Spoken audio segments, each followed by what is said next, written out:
અને મહત્વના સમાચાર સામે આવી રહ્યા છે। આસારામ આશ્રમની આસપાસની જગ્યાનું પણ ડિમોલેશન કરાશે।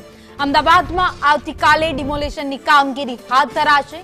આવતીકાલે સવારે ડિમોલેશનની કામગીરી શરૂ કરી દેવામાં આવશે। તો ગેરકાયદેસર બાંધકામો પર બુલડોઝર ફરવાનું છે।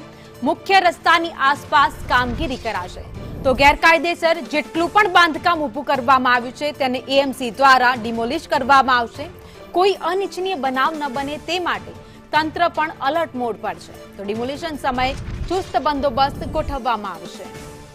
અમદાવાદમાં આસારામ આશ્રમની આસપાસની જગ્યા છે તેને પણ હવે ખાલી કરવામાં આવશે। આવતીકાલથી જ ડિમોલિશનની કામગીરી કોર્પોરેશન દ્વારા શરૂ કરી દેવામાં આવશે। વધુ અપડેટ સાથે સંવાદદાતા જિગ્નેશ પટેલ અમારી સાથે જોડાઈ ગયા છે। જિગ્નેશ, વિવાદિત આસારામ આશ્રમની આસપાસની જગ્યા પણ હવે ખાલી કરવામાં આવશે। ભાવિની જે પ્રમાણે સ્પોર્ટ્સ કોમ્પ્લેક્સ અને સ્પોર્ટ્સના જે અન્ય જે સ્ટેડિયમ બનવાના છે તેને લઈ અને જે આસારામ આશ્રમ એટલે કે સાબરમતી ખાતે આવેલો આસારામ આશ્રમ અને તેની આસપાસની જે જગ્યા છે તે સરકાર હસ્તક કરી અને ત્યાં ડિમોલેશનની કામગીરી છે તે હવે શરૂ થનાર છે। આવતીકાલે સવારે 9 વાગે આસપાસથી અમદાવાદ કોર્પોરેશનની જે ટીમો છે ત્યાં ડિમોલેશન માટે પહોંચે તેવી શક્યતાઓ જોવાઈ રહી છે, કારણ કે જે પોલીસ બંદોબસ્તની તેમણે માંગણી કરી હતી તે આજે ફળવાય તેવા જે સૂત્રો છે તે જણાવી રહ્યા છે। અને આવતીકાલ સવારથી જે આસારામ આશ્રમની આસપાસમાં આવેલા જે બાંધકામો છે તે હટાવવાની કામગીરી છે તે શરૂ થઈ શકે છે। સાથે જ આસારામ આશ્રમ નો જે મામલો છે તે ત્યારે કોર્ટમાં પેન્ડિંગ હોવાથી તેનો કેટલો ભાગ ડિમોલેશન કરવો કે નહીં કરવો તે અંગે હજી સુધી નિર્ણય નથી લેવાયો, પરંતુ આશ્રમની આસપાસ આવેલા જે રહેણાંક અને કોમર્શિયલ મકાનો છે તેના ઉપર આવતીકાલે છે તે કામગીરી જે ડિમોલેશનની છે તે શરૂ થઈ શકે છે।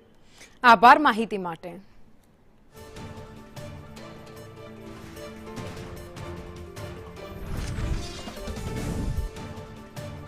તો કોર્પોરેશન દ્વારા નિર્ણય લેવામાં આવ્યો છે। અમદાવાદમાં જ્યાં જ્યાં પણ ગેરકાયદે બાંધકામો ઊભા કરવામાં આવ્યા છે એ એક પછી એક તમામ બાંધકામો તોડી પાડવામાં આવી રહ્યા છે। અને વિવાદિત આસારામ આશ્રમ જેની આસપાસની જગ્યામાં પણ ગેરકાયદે અનેક બાંધકામ ઊભા કરાયા હતા તેને હવે તોડવામાં આવી રહ્યા છે। આવતીકાલથી જ આ કાર્યવાહી શરૂ કરાશે।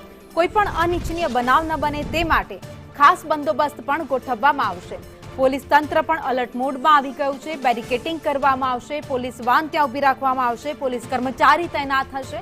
કોર્પોરેશનના કર્મચારી પણ ત્યાં તૈનાત હશે અને તમામની હાજરીમાં જ આ જગ્યા ખાલી કરાશે।